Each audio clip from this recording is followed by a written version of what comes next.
Hello everyone, this is John Conneely on Kinvara Community Radio with the new season of Hidden Kinvara.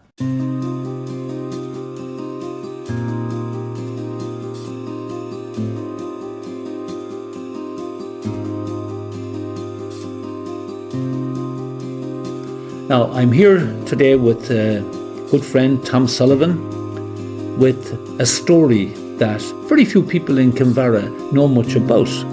And Tom's claim to fame on this one is that he saw the incident that we describe in the story happening.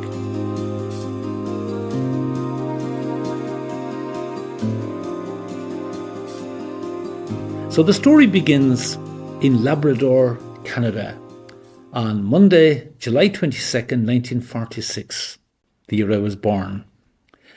A 36-seater DC-3 passenger plane left Labrador Airport at approximately 5 a.m, bound for Rhinana Airport. Not too many of them, Tom, will know where Rhinana Airport is. No, you never hear the name used now. No, it was Rhinana Parish, I think. That's where it was. That's where Shannon is. Shannon Airport. Yeah, it's in Rhinana, yeah. Yeah. It was to refuel there and continue its journey to Brussels to become part of the Belgian government's Sabina fleet. On board were a crew of 3. They had no passengers. The pilot was Captain Ainsley, a very experienced pilot who had made 30 deliveries across the Atlantic after the war and had fought with the RAF during World War II.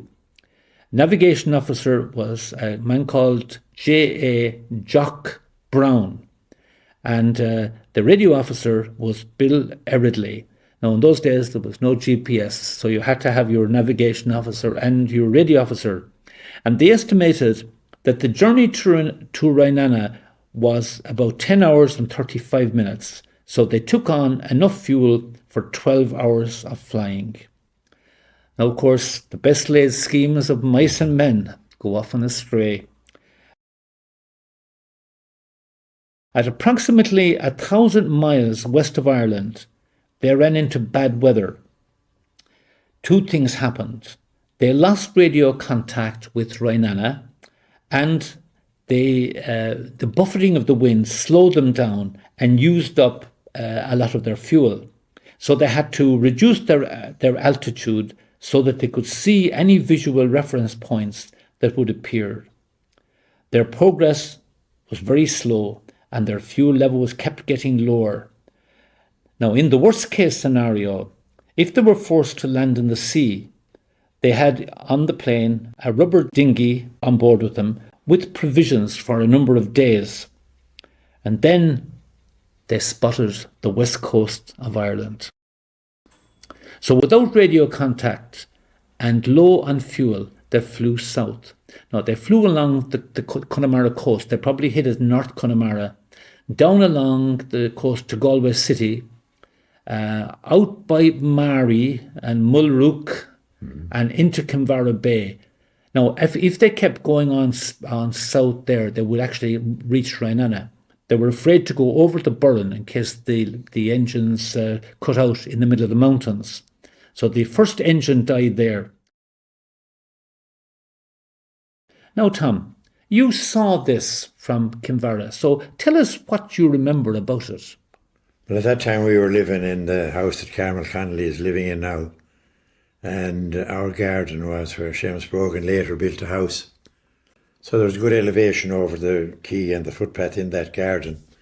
So I was playing around on my own in the garden on this summer's evening. And I don't know what attracted my vision to the, maybe the movement of the plane itself, but I suddenly see this, an aeroplane, which of course it took me, I had to look twice or 3 times to be convinced it actually was an aeroplane. And silvery sight coming up and on the bay on the far side, over on the Ballyclare side of it. Not a sound.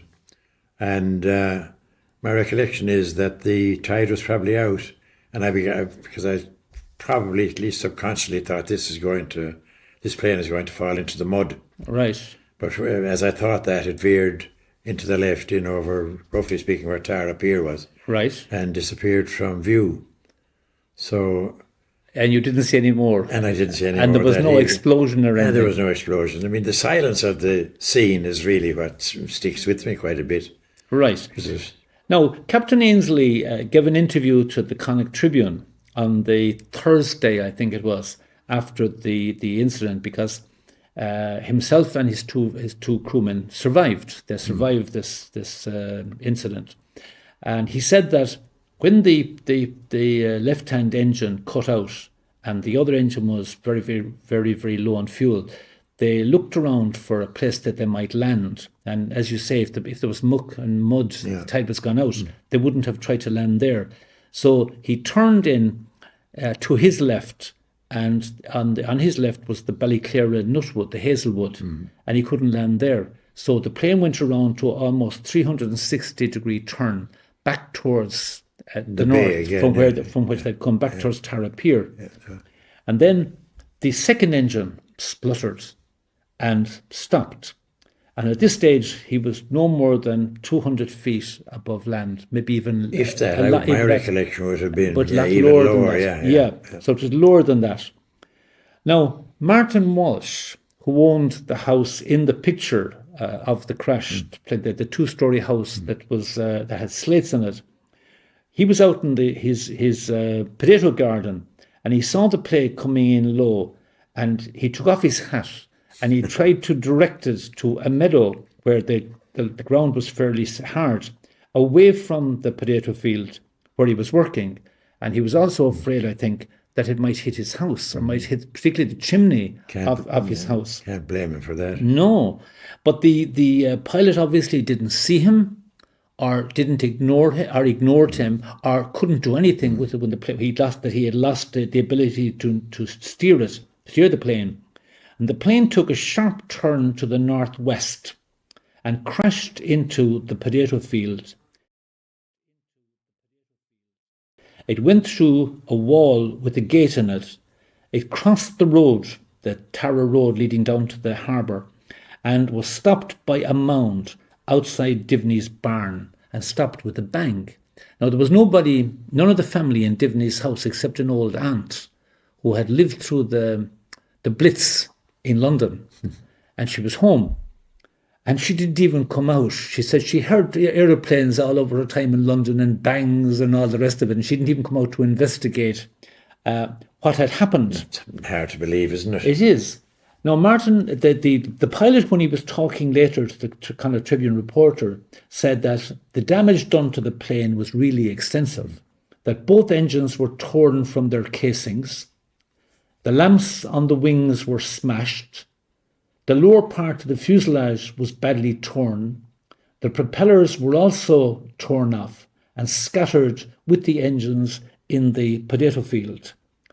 Now, while all this was happening, a group of students, or a number of students from the African Missions College in Clough-Ballymore, now Blake Manor, were down swimming in Tarrea, and they saw the plane coming in low, and they saw it turning, and they knew that it was going to crash. So they made their way up, because they heard the bang where it came down. They couldn't see where it came down, but they made their way up, and at the same time as Martin Walsh ran in from his potato garden, and they ran up to the plane because they thought that the plane was full of passengers. And probably injured. And maybe killed. Yeah. So they ran up to the thing, and they found that the three crew had actually got out. The pilot and the navigator had carried out the radio operator. And they were taken out of the plane. Now, they were bloodied and dazed, and the radio operator was unconscious when they took them out. So Martin Walsh said to the lads, carry them up to my house, up to my wife's, and my wife will do what she can for them while they're waiting for the doctor. So they were carried up to Walsh's, and Mrs. Walsh, with great Irish hospitality, looked after them. She gave them blankets to cover them because they were in shock. She got towels for them to wash off the blood off their faces and stuff. And of course, she put on the kettle, made the tea, and supplied them with apple cake and buns and stuff like that.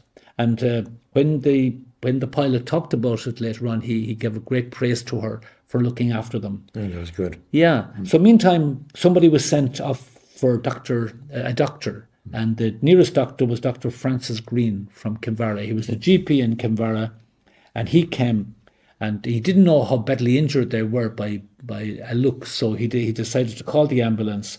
Two of the students from Clough-Ballymore stayed with Mrs. Walsh and Martin while they were waiting for the ambulance, and then they turned them over to the medical people, and they went their way. Now, one of the things, Tom, that I'm interested in, because you were a witness, was one of on the report, I think, on the press of one of the days later in the week, it said that when the plane crashed, immediately word went out to the army and to the guards, who came and surrounded the plane in case anybody would be looting it or anything else.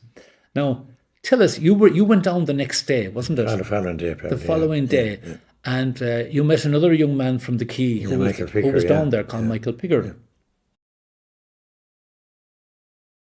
Tell us what you did, and describe it now as graphically as you can for our listeners, please. Well, I certainly can't recall any cordon of either police or army, and if they were there, the chances are they were sitting on the side of the wall smoking cigarettes or talking to one another.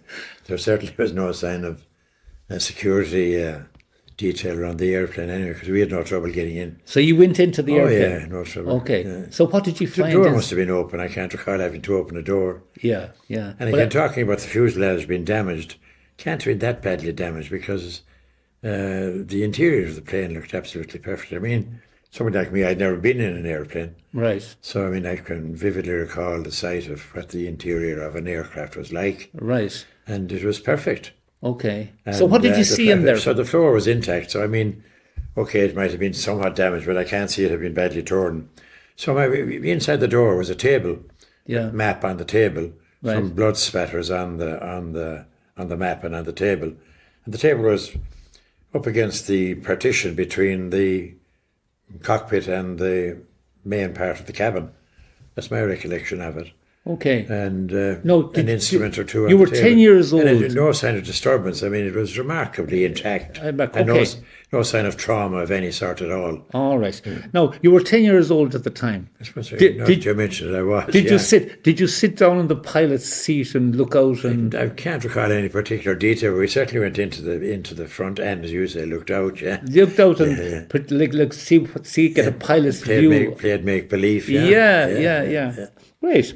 Now, the Michael Piggott that you mentioned there, Tom, he was in contact with me by email, and he mentioned being down there as well, and that he was in the plane as well, and that he took a little motor. Now, I have no idea what kind of a motor it was, but that he took a little motor and he brought it home with him. Yeah, I said there were some sort of instruments I remember lying about on the table. Yeah. So it could have been some instrument off that table that he did take, yeah. So he obviously put it under his coat or something. Yeah. And the two of you went back by how? We went back through the woods that the pilot obviously found alien to any chance of landing that he has. We went back through the woods in Ballyclare, yeah. Okay. Yeah, and because Michael brought the motor with him, and he indicated, or he said to me, in the email, that he had it up on a table or something beside his bed, and he used to look at it with ecstasy. It was a fair old souvenir. It was a fair souvenir of it. And he said as well that he was obviously technically adept, even at that age. He'd have been older than you now. Year or two, I think, probably, yeah. Yeah, because he said that when he went to England when he was 15, and he became an engineer, and he got a job with British Airways as an engineer on their flight simulator program. And he said he worked in it for 30 or 35 years. Fairly advanced skills wasn't it? That, I'd say. Yeah. And he told me that he flew into every major airport in the world without ever leaving the ground. That's the nature of the simulator, I suppose. Yeah. So there now was a man who got his inspiration from a motor that he took. I think he was mechanically minded ever and always, because himself and Martin O'Grady used to experiment as much as I could with Which Martin O'Grady now? Father Martin O'Grady. Oh, later. Father Martin, yeah. They were interested in cinema and photography, and right. they had a little, what was it, 8mm projector. They had, so they were fiddling around with that in those times. That I do remember. Yeah. So, well, of course, Michael also went on, to become. He was involved with the Kinks music group. who were they now? I'm not into Well, music. they were one of the biggest pop bands in England. Yeah. He's a brother-in-law of Ray Davis. Ray Davis was the leader of the band. Mike's brother-in-law of his. And I looked it up online, and I saw that there's a lot of mention of him as their techie. So obviously, that'd fit the bill. That he was a technical man. From Wednesday on, various people associated with the plane arrived in Tarrea. The American owners, the Belgian buyers, and the insurers. You can see them here in this picture, taken at the scene with Sergeant Stack of Kinvara. They made the decision that the plane could not be repaired and that it had to be removed as it was causing an obstruction on the road. This photo shows the pilot, Captain Roger Ainsley, on the right as we look at the picture, and the navigator Jock Brown on the left. They were released quickly from the Central Hospital and sent to St Bride's Convalescent Home in Salthill. Bill Eridley, the most seriously injured, was held until the following Thursday. You can see the bandages on their faces. From the Tuesday after the accident, locals gathered in great numbers from the parishes around to see the crashed plane. Most came the following Sunday, and you can know that because they're all wearing their Sunday suits. Photo 6 there shows Paddy Ford, my wife's father, talking to Patrick Hines, Francie Hines' father, from Mulrook. We're not able to name the woman who's with him. Can you name her?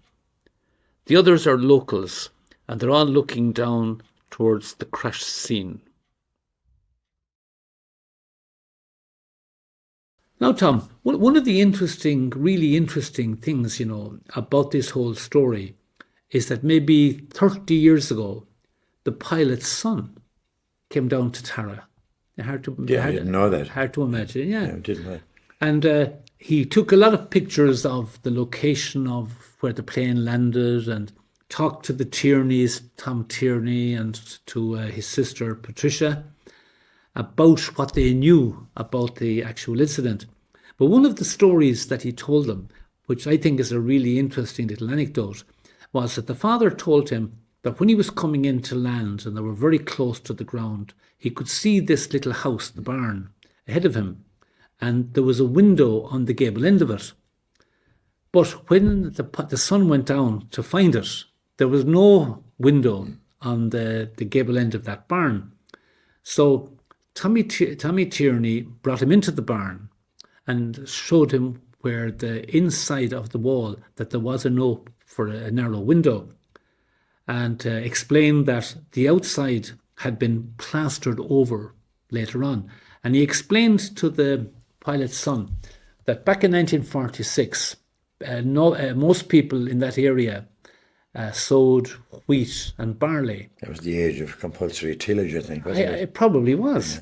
And that in order to sell it, it had to be dry. So they used to spread it out on the floor of the barn.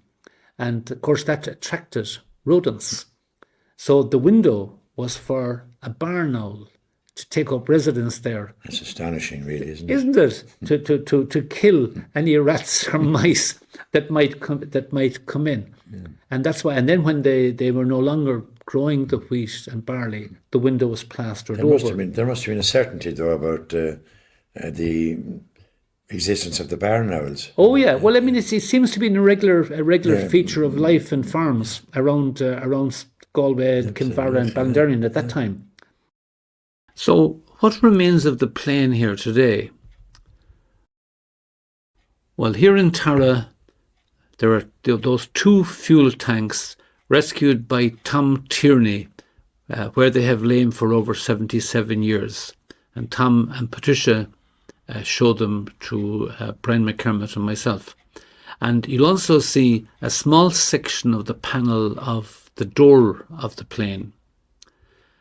A propeller of the plane was mounted on stone at the side entrance to the African Missionary College at Clough-Ballymore, now Blake Manor Nursing Home, where it was taken by the students involved in the rescue, and it stands proudly there today. You have to really look to find it though. And the handle of this walking stick, owned by Frank Flatley and given to him by his father, was made from aluminium from the plane. And so ends another episode in the programme Hidden Kinvara.